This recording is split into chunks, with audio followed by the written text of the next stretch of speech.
What's going on, everybody, and welcome back to Comic Breakdown. If you guys are new to the channel, do me a favor and hit that sub button, hit that notification bell, make sure you're not missing any of the awesome content we have coming out. Now, with this video, we are jumping into issue number 7 of the Eternals. Now, if you haven't been keeping up with this line, go ahead, check out the link in my description, as well as the top of this video. It will get you completely caught up on everything going on in this line. And in the last story arc, what we learned, or what the Eternals had learned, is that the resurrection protocol, it comes at a very, very heavy cost. And that cost is one human life. Every time an Eternal is resurrected, one human dies. And so they have abandoned the mainstream Eternal society, and they have moved to Lemuria, the city of the deviants. And they did this in an attempt to see if they can change. Meanwhile, Thanos is out there and Druig is working with him. And so we can only assume that some bad days are laying ahead of us. And so with that being said, let's dive into this breakdown. Alright gang, so as we dive into issue number 7, we're picking up in Lemuria, at the house of Thena's lover. Being a deviant, they have come here in Lemuria to try to have some kind of sanctuary, hiding out from all of the other deviants for as long as they possibly can. But right now, only 3 Eternals are hiding out here, that being Thena, Circe, and Kingo. Now, the Eternals, they knew that their cover, it wasn't going to last long, but they came here to have some kind of change. They're not here to wage war with the deviants. They're looking for a sanctuary to hide away from all of the other Eternals, because what they don't want happening is their minds wiped so they forget everything that has happened. They would forget all about the resurrection protocol, about how it takes a human life every time they're resurrected. But it doesn't take long for deviants to find out that there are 3 Eternals hiding out here. And all of these deviants, they are out for blood. Being sworn enemies, they come and they want to attack. They want to fight. But right before the battle kicks off, they are stopped by a single voice. The voice of Crow, the king of the deviants. Now, there's a tad bit of tension both between Thena and Crow. It's because at one point they had some kind of relationship going on. Now, Crow, he has been doing his best to try to keep everybody in check in Lemuria, trying to keep his reign as king. And with the Eternals showing up at the front door, that really makes things hard, because a lot of deviants, they want these guys' heads, and they will do whatever it takes to do that. But with him being king, his word is final. Now, Thena, she wants the opportunity to explain why they are here, to avoid any kind of bloodshed. And Crow lets him know that it's probably best that he doesn't talk to Thena. Being heartbroken by her, being at the bed chambers of her new boyfriend, if you will, it's kind of hard for him to sit here and have a conversation with her. Not sure how the optics would look. He believes it's better that he talks to somebody else. And that somebody is Circe. And Circe fills him in and lets him know that really the gist of it is that they want to change. They want to see if they can change. And she knows this is a very delicate situation, because 1 or 2 exiles, that may be okay. But we're talking about 6 eternal exiles that have made their way here. But she swears that they will make themselves of use. But them arriving as more or less beggars at the gates, saying as long as there's a lot of bowing, a lot of kneeling, playing the part, making it look like he is in control, that he has all the power, those optics will make it very easy for him to convince all of the other deviants that these Eternals are serving them. And he says that there is only one condition, that she must have dinner with him on this night. Now, both of them, they think it's a horrible idea. Thena is probably going to get very upset about this. Other deviants are going to get upset about this, but honestly, that's exactly why he wants to do it. But Crow is told that there were 6 Eternals here, and right now he is only counting 3 of them. And so he has to ask, where are the other 3 Eternals? And that's what picks us up with Phastos, Icarus, and Sprite. The 3 of them, they are at the gravesite of young Toby. The individual Icarus had visions about dying. Little did Icarus know that his death would take the life of this young boy. This is how they learned that the resurrection protocol was so inhumane. And it's funny because even the mutants have figured out how to have a resurrection protocol that's not nearly as savage, not nearly as brutal. But at the end of the day, Icarus feels like this is all his fault, that he should have seen it coming. He saw the vision, he did everything he could to try to protect this kid, but at the end of the day, he failed his mission. And so with Icarus taking off into the sky, he lets Sprite and Phastos know that he is headed off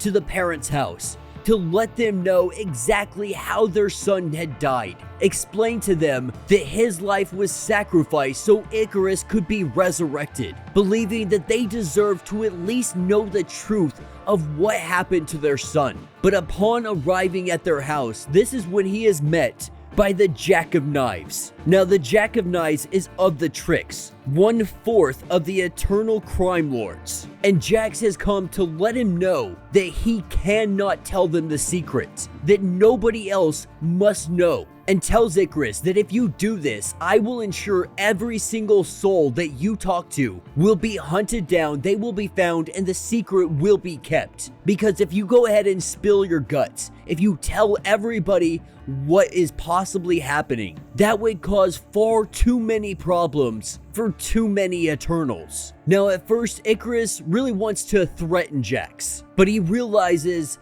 that killing Jax would only cause a human to die, so that's not something he's going to do. Not only that, he would have to catch Jax to actually kill Jax. Now, Jax doesn't really understand why Icarus has such a problem with this, because 100 years ago, there wasn't even a billion of them. Humans repopulate so vast and so quickly that death is easily replaced within a single day. But Jack of Knives doesn't really care. The only thing is, Jax can be paid to care about a certain situation, and so we can only assume that someone paid Jax to come here to interfere and give this warning to Icarus to let him know that he cannot spill the truth. He cannot spill any beans. And Toby's mother, hearing all of the commotion outside, she comes outside to see Icarus. Icarus goes inside to try and apologize, to try and say he understands, to try to comfort her, let her know that if she ever needs him for anything, all she has to do is call to him and he will be there instantly. And you can see it on her face. You can see the sadness, the despair. She just lost her son,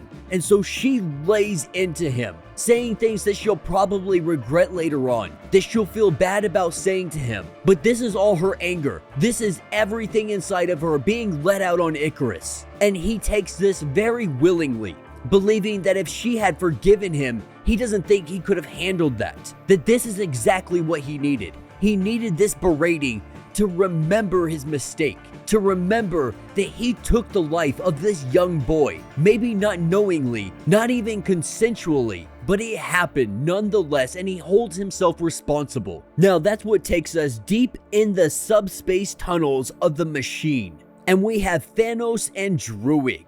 And right now, they are talking about the device that Phastos had put inside the chest of Thanos. This was a device, a failsafe for Phastos to be able to control Thanos. But Druig was able to really rearrange it, to control it, deactivate the failsafe, and so there is no way to trigger it. There's no way to set off this bomb. And though he's still technically more or less a Frankenstein put together by Phastos, Druig has a plan, telling Thanos that he needs to rejoin the Great Machine fully. This will be giving him a new body. And Druig's plan is for Thanos to become Prime Eternal. This would give him both the authority to order it done, and if they don't want to do it, he can force the matter. And our Mad Titan, he has to ask the question, would they really vote for me to be Prime Eternal after everything I've done? But he lets him know, Druig lets him know, that the Eternals, they are about to form the Unimind. This will select the next individual that will be the Prime Eternal. Now, Zurus believes that he is going in without any challenger. He believes himself to be the next Prime Eternal without any issues. And so this leaves him in a state of vulnerability. Now, Thanos has been murdering Eternals for quite some time now,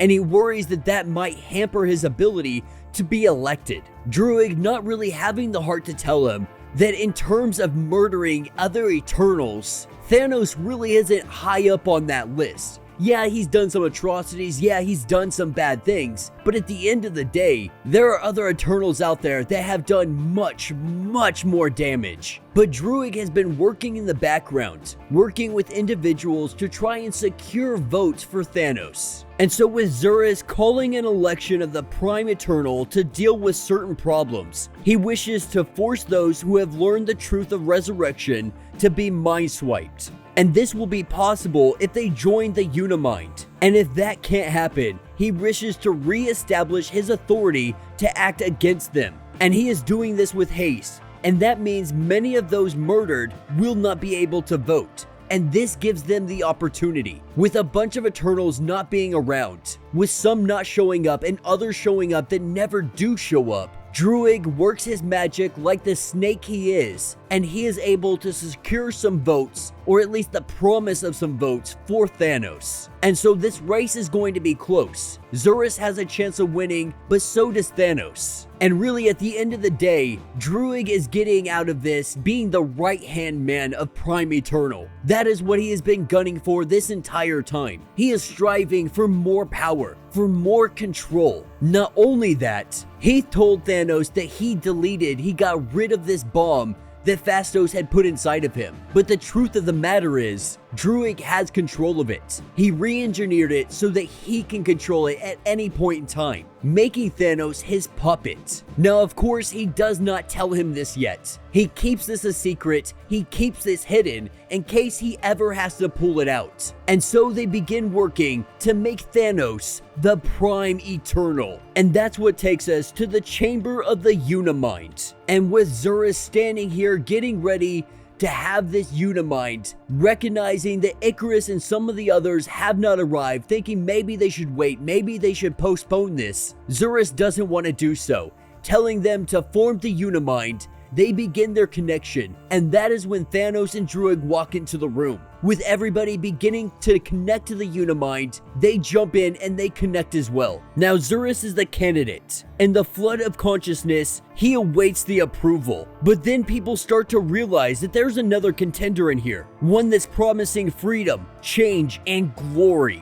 One who reminds them that they have been abandoned by their gods. One who promises to be their new god, saying that he will set them all free. Now Zurus recognizes what's happening, and though some reject it, the challenger is still at the edge. He still has an opportunity. And so the Eternals, they cast their vote. And as they come out of the Unimind, the vote has been in, and Thanos is now the Prime Eternal. With Zurus in absolute panic, in absolute anger, he shoots beams from his eyes, trying to attack Thanos, asking what he is doing, why he is doing this. Thanos telling him, "Did you already forget? It was 1 week ago, Uncle, when I tried to kill you, when I did kill you, and now I'm gonna do that again." Beating him until he is unconscious, bleeding all over the place, not sure if he is alive or dead at this point. He proclaims that he is now the Prime Eternal, and being the Prime Eternal, he will be respected. That it is a new age and he is planning to set everybody free. And as Thanos turns over to Druig, Druig asks him, "What do we do now?"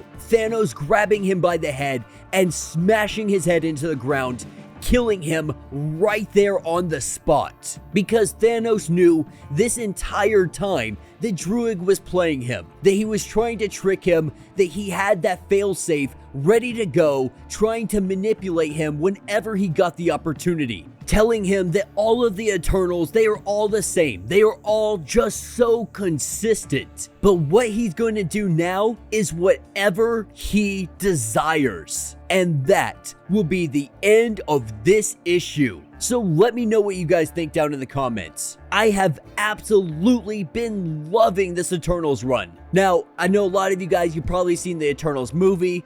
I don't know how much they're actually going to be taking away from comics like this and so on and so forth. But I was actually kind of let down by the Eternals movie, And it's more because of this comic line being so great. And it just feels like they really fell short of delivering how amazing these characters really are. Honestly, personally, my own opinion, I believe it should have been a TV series. I think an Eternals TV series would have been absolutely amazing. You would have got great character depth, you would have got a great understanding of who the Eternals are, how this all intertwines. But it really hurts them because Thanos has already been killed in the MCU. And that really sucks because I would have loved to see the opportunity for the Eternals and Thanos to all go against one another, to have this real political battle, but also very brutal murdering battle. Now, I guess we could still technically do that if we decide to jump in the past, but it really doesn't seem like Thanos' timeline in the MCU really lines up with anything going in the comics. And though you're using the Eternals,